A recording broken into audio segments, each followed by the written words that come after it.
Nobody can influence. ஒன்று இப்போ நம்ம நம்ம ஒரே ஃபேமிலியில் 4 பேர் வந்து ஹஸ்பண்ட் அண்ட் ஒய்ஃப் 2 பசங்க ஹோட்டல் போகிறோம். 4 பேருமே அவங்களுக்கு பிடிச்சது தான் சாப்பிட்றோம். அப்பா சொல்லுற இதுதான் சாப்பிட்டு நல்லா இருக்குன்னு சொன்னாலே நம்ம பசங்களே கேட்கும் போது பப்ளிக் இப்படி கேட்பாங்க. So they are creating an expectation towards the audience.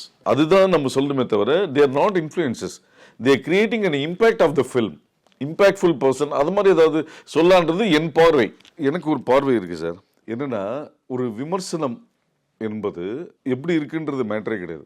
ஒன்று எப்படி இருக்கலான்றது ஒரு சஜஷன். ஒன்று அதாவது இந்த படம் எனக்கு பிடிக்கவில்லை, என் பார்வையில் இப்படி இருக்குன்னு சொல்லாமே தவிர படம் நல்லா இல்லைன்னு யாருக்குமே சொல்கிறதுக்கு ரைட்ஸ் இல்லை. ஏன்னா உங்களுக்கு கருப்பு கலர் பிடிக்கும், அதனால எனக்கு கருப்பு கலர் பிடிக்கணும்னு அவசியமே கிடையாது.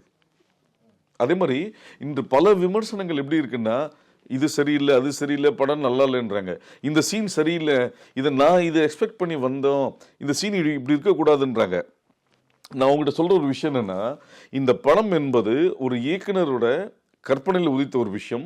அது ப்ரொடியூசர்கிட்ட கன்வின்ஸ் பண்ணி ப்ரொடியூசர் அப்ரூவ் பண்ணி ஹீரோ அப்ரூவ் பண்ணி தான் எடுக்கப்பட்ட படம்.